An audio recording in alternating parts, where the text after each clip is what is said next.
Bonjour et bienvenue sur notre vidéo dédiée à la déclaration trimestrielle prime d'activité pour les salariés. Vous avez certainement reçu notre courrier d'information vous informant de l'évolution de la déclaration trimestrielle prime d'activité. À compter du 1er mars 2025, votre déclaration trimestrielle évolue. Nous allons voir ensemble ce qui change concrètement et pourquoi cette évolution. Le premier grand changement est que désormais, certaines ressources sont récupérées automatiquement auprès des employeurs et des organismes partenaires. Ainsi, pour ces ressources, les montants sont désormais pré-remplis sur vos déclarations trimestrielles. Cette évolution va permettre de simplifier vos démarches et de réduire le risque d'erreur dans les déclarations. Les ressources concernées par cette récupération automatique sont celles déclarées par les employeurs et les différents organismes payeurs, tels que France Travail, la Caisse primaire d'assurance maladie ou encore les caisses retraites. À savoir que concernant ce type de revenu, c'est le montant net social que nous prenons en compte. Si vous souhaitez en savoir plus sur le montant net social, n'hésitez pas à regarder notre vidéo sur ce sujet qui est disponible sur notre chaîne YouTube de la Carte de l'Aude. Le deuxième changement majeur est que les ressources à déclarer ne seront plus celles perçues sur les 3 mois précédant la déclaration trimestrielle.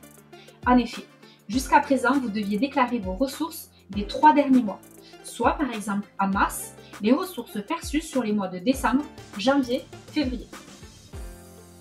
Avec la nouvelle évolution, à partir du 1er mars 2025, désormais, nous prenons en compte les ressources du 4e mois précédant la déclaration trimestrielle, ainsi que des 3e et 2e mois précédant la déclaration trimestrielle.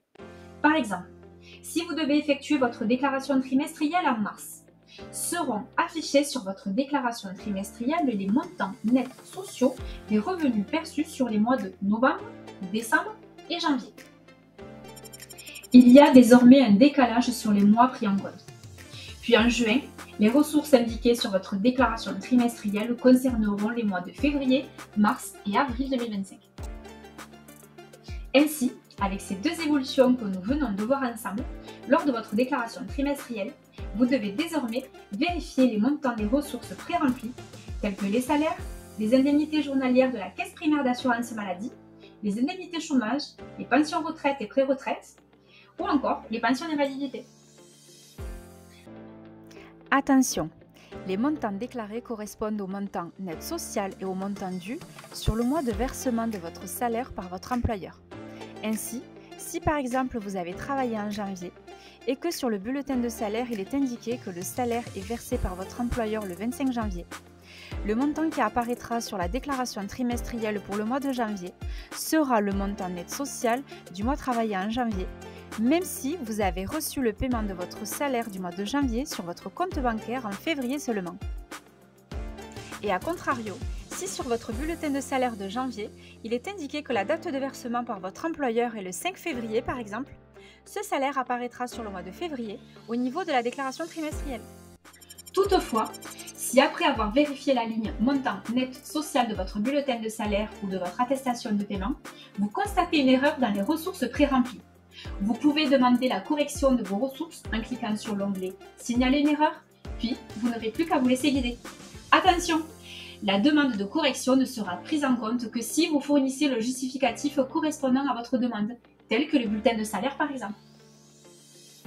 Il vous est également possible d'ajouter ou de supprimer un employeur ou un organisme. Enfin, il vous est demandé d'ajouter, si vous êtes concerné, les revenus travailleurs indépendants et micro-entrepreneurs, les revenus de capitaux mobiliers, les pensions alimentaires perçues, les revenus perçus à l'étranger.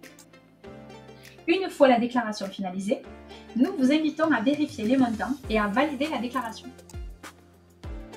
Pour résumer, je consulte la ligne montant net social de mes bulletins de salaire ou de mes attestations de paiement des mois concernés par la déclaration trimestrielle. Je vérifie ma déclaration pré-remplie et signale une erreur éventuelle.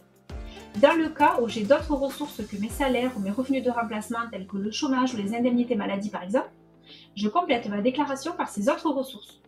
Et enfin, je valide ma déclaration. N'hésitez pas à consulter la vidéo tutoriel de la démarche sur YouTube. Nous vous mettons le lien sous la vidéo. Vous pouvez également prendre un rendez-vous aide en ligne avec l'un de nos agents si vous souhaitez être accompagné dans cette démarche. connectez-vous sur nos pages locales du CAF.fr.